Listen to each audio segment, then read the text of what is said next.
गुरुदेव कहते हैं कि हे सभी सत्संगियों, जिस मृत्यु के भय से तुम डरते हो, भयभीत हो उठते हो, उस मरने का नाम सुनकर मैं प्रसन्नता से झूम उठता हूँ। परंतु ये कब हो सकता है? जब आप जीवित रहकर मरना सीख गए हो।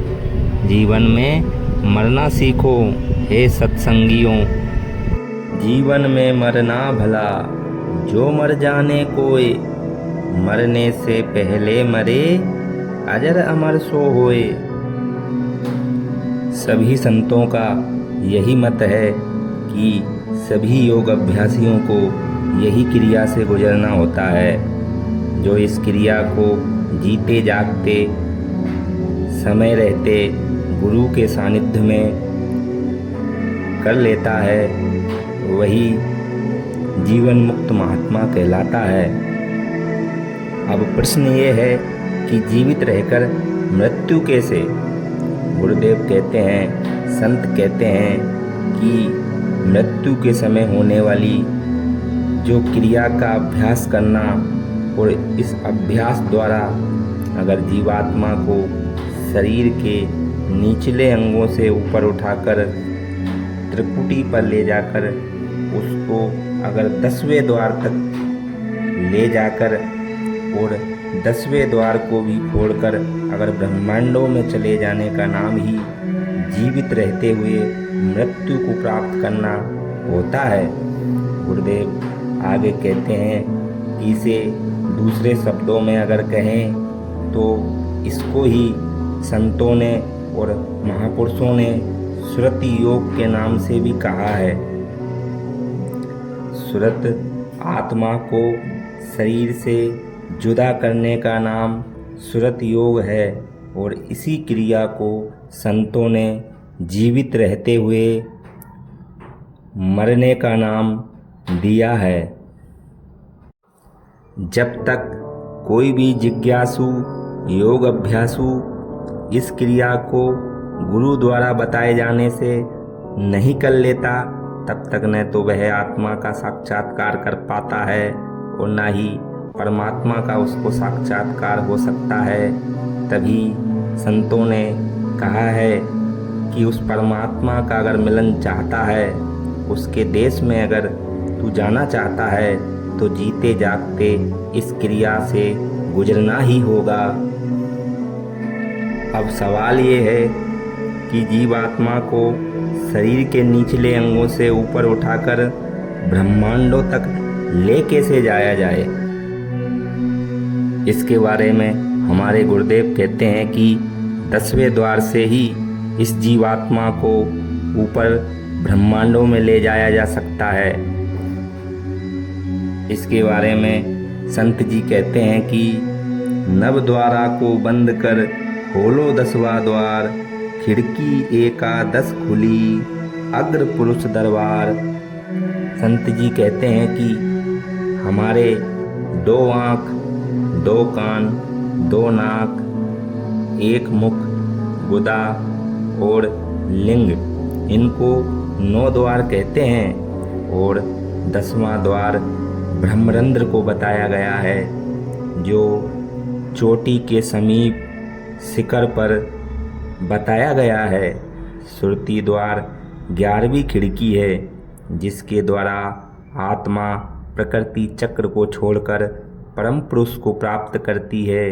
11वीं खिड़की खुल जाने पर ही आगे परम पुरुष का साक्षात्कार संभव हो पाता है। एक पात प्रकृति पंडल है और एकादश पार अमृतपुरी, 3 पात चेतन महामंडल है। संत जी आगे कहते हैं कि सने सने अभ्यास को आगे ले बढ़ाए, मन माया को मार के अंतर पेठे धाए। अर्थात योग अभ्यास को धीरे धीरे आगे बढ़ाएं और मन माया को शांत कर अंतर्गमन को करके शब्द में प्रवेश करें। गुरुदेव कहते हैं कि हर योग साधक को, योग अभ्यासी को इस क्रिया से ही गुजरना होता है। 10वां द्वार, जिसको संतों ने ब्रह्मरंध्र छिद्र भी कहा है, कहते हैं कि जब किसी की मृत्यु हो जाती है तो वह मृत्यु शैया पर पड़े जीव को देखने का जब अवसर प्राप्त होता है तो उस स्थिति में उस जीव जो 5 तत्व के शरीर को त्याग रहा होता है उसकी दशा कैसी होती है। सबसे पहले उसके अंग छूट रहे होते हैं, उसकी नसों की हरकत बंद हो जाती है, नेत्र ऊपर उठने लगते हैं और नेत्रों की पुतलियाँ ऊपर चढ़ने लगती है और जीवात्मा शरीर के निचले अंगों को छोड़कर त्रिकुटी के समीप यह स्थान जो दोनों नेत्रों के मध्य में है, अर्थात हमारी जो भौं हैं उन्हीं के मध्य में त्रिकुटी और जीवात्मा का स्थान बताया गया है। और फिर जीवात्मा को जिस मार्ग से भी सुविधा होती है वह निकल जाती है। वास्तव में जीवात्मा को 10वें द्वार से ही निकलना चाहिए। यह द्वार हमारी जो चोटी होती है उसी के समीप हमारे संतों ने बताया है, क्योंकि जीवन में इसी द्वार को नहीं खोला जाता। इस कारण जीवात्मा मृत्यु के समय उस द्वार से निकलने में भी असमर्थ ही रहती है। बस अधिकतर जीवात्मा नेत्रों अर्थात मुख के द्वार से निकले या गुरु ज्ञान बिना और शब्द नाम की डोरी प्राप्त किए बिना अधूरी और दूसरी योनियों के शरीर में प्रवेश करके जन्म मरण के दुखों को ही प्राप्त करती रहती है और सदा बंधन में ही रहती है। बस इसे मृत्यु तथा काल भी कहा है। यह जो क्रिया है वह प्रत्येक योनि का जीव अपना शरीर त्याग करते समय करता ही करता है और प्रत्येक जीव को करनी ही होती है। कोई बालक हो, युवक हो, वृद्ध हो, जिसका काल आया उसने इस क्रिया को किया। बस इसी क्रिया को जीवित रहकर करना ही जीवन में मृत्यु को प्राप्त करना कहलाता है और संतों का भी यही मत है। इसलिए सभी संतों ने कहा है कि मृत्यु से डरने वालों और मृत्यु पर विजय प्राप्त करने वालों की इच्छा रखने वाले इस मृत्यु के आने से पूर्व ही मृत्यु को प्राप्त कर लो और सदा के लिए अमर हो जाओ। गुरुदेव कहते हैं कि हे जीव, यदि तू उस परमात्मा से अगर वास्तव में ही मिलना चाहता है, उसके देश में अगर तू जाना ही चाहता है तो उसका तुझे साक्षात्कार होगा। अगर तू इस शरीर को अलग हटकर देख रहा है और इस क्रिया से गुजरकर तुझे देखना ही होगा। वह इस शरीर की आँखों से दिखाई देने वाला नहीं है। उस देश में इन पांवों द्वारा नहीं जा सकता। वो जीते जागते ही करना होगा। इसीलिए संत कबीर साहब कहते हैं कि जिस मरने से जग डरे मेरे मन आनंद, उस मरने से पाऊँ पूर्ण परमानंद। सभी संतों का एक ही मंत्र है कि जिस मृत्यु के भय से तुम डरते हो, भयभीत हो जाते हो, उस मरने का नाम सुनकर मैं प्रसन्न होकर झूम उठता हूँ। परंतु ये कब हो सकता है? जब आप जीवित रहकर मरना सीख गए हो। जीवन में मरना सीखो। जीवन में बिना इस विद्या के प्राप्त किए तुम्हारी मुक्ति असंभव है। असंभव है। जो जीवित रहकर इस शरीर का त्याग कर सकता है, अपनी आत्मा को अगर गगन में ले जा सकता है वह मुक्त हो जाता है और वह ईश्वर को प्राप्त कर जाता है। इसीलिए संत जी कहते हैं कि सने सने अभ्यास को आगे ले बढ़ाए, मन माया को मार के अंतर पेठे धाए। इसीलिए साधकों को योग अभ्यास को, भजन सुमरन को धीरे धीरे आगे बढ़ाना चाहिए और मन माया को शांत कर कर अंतर्गमन करके शब्द में प्रवेश करना चाहिए। योग विद्या की कला को जानने वाला योगी सद्गुरु के नियम अनुसार उसी के बताई हुई युक्ति से 8 चक्रों को भेदन करता हुआ शब्द महामंडल में प्रवेश कर जाता है। अब ये सब कैसे होगा, इसके बारे में गुरुदेव कहते हैं और संतों की वाणी है कि सुरति फंसी संसार में, ता कह लेऊ समेट, स्थिर बांधो लक्ष्य में, त्याग सकल जग एंट। अर्थात कहते हैं कि संसार में फंसी श्रुति को बटोरकर तथा संसार की सभी कुटिलताओं को छोड़कर उसे गुरु प्रदेश में दृढ़ कर बांधना चाहिए, अर्थात स्थिर करना चाहिए।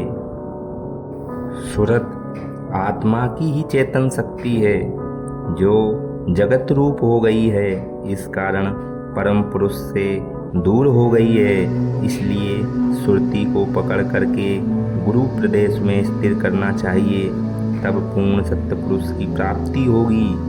सुरति योग द्वारा अपने शुद्ध स्वरूप में आ जाएगी और उसी शुद्ध स्वरूप के स्थिर हो जाने पर शब्द पर ब्रह्म की प्राप्ति इस जीव को होती है। इसलिए गुरुदेव कहते हैं कि साधक को सभी प्रकार के भय और माया का त्याग करते हुए गुरु द्वारा बताए हुए मार्ग का ही अनुसरण करना चाहिए। गुरुदेव कहते हैं कि सभी को एक ना एक दिन मृत्यु से अवश्य ही भेंट करना होगा, परंतु गुरुदेव कहते हैं कि किसी ने सत्य ही कहा है कि मरकर मरना सभी जानते हैं। अगर कोई जीकर मरना सीख जाए तो वह पूर्ण आनंदमय स्थिति में हो जाता है। यदि इस मृत्यु से अभी तुम भयभीत हो रहे हो तो उससे जीवन में भेंट कर लो, फिर काल आने पर उसका रूप भयानक नहीं दिखाई देगा। तुम्हें किंचित मात्र भी मृत्यु से भय नहीं होगा। यदि जीवन में मरना सीख जाए तब उस अवस्था में तुम स्वयं मृत्यु देवी की आवा भगत करने पर तत्पर हो जाओगे। मृत्यु तुम्हारे लिए आनंददायिनी हो जाएगी और इसीलिए संत कहते हैं कि जिस मरने से जग डरे मेरे मन आनंद। इसी को भगवान कृष्ण गीता में भी कहते हैं कि हे अर्जुन, ये आत्मा पुराने वस्त्रों को त्याग नए वस्त्रों की भांति एक शरीर से दूसरे शरीर को प्रवेश कर जाती है। भले वे मनुष्य का शरीर ना हो, बस एक शरीर को त्याग कर दूसरे शरीर में प्रवेश करने का नाम मृत्यु है। फिर भय कैसा? इसीलिए हम शरीर को और आत्मा को पृथक पृथक वस्तुएं नहीं समझते। शरीरधारी आत्माएं अपने को भूल से शरीर समझ लेती है और वह अपने वास्तविक स्वरूप को भूल जाती है। उनका इस प्रकार का शरीर से संबंध स्थापित हो जाना संबंध विच्छेद करते समय अति दुखदायक हो जाता है।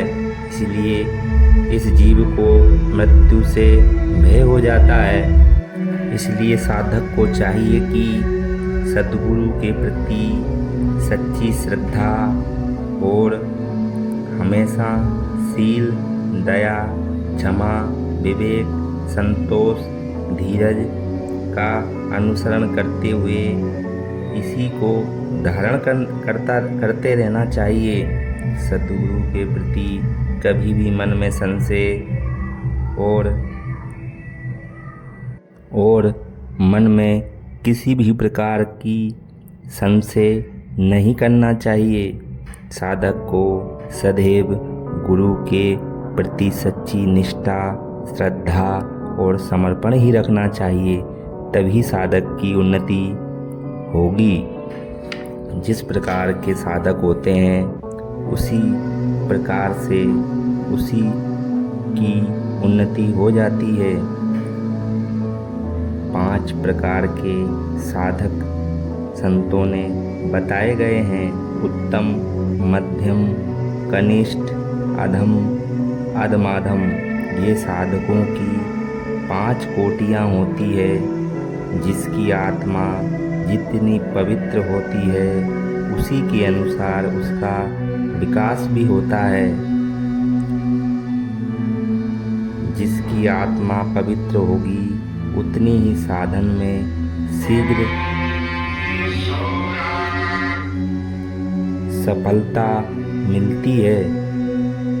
इसलिए गुरुदेव कहते हैं कि भजन निरंतर धार है, टूट सके नहीं तार, निस दिन एक प्रकार से चढ़त अगम घर पार। आत्मा की जो चेतन क्रिया सदैव एक प्रकार से चल रही है उसका तार कभी टूट नहीं सके। जब निस दिन इस प्रकार से भजन होता रहेगा तो स्वाभाविक ही आत्मा चेतन शक्ति से अगम स्थान में चढ़ती हुई प्रकृति पार परम प्रभु को प्राप्त कर ही लेती है। सभी को प्रणाम।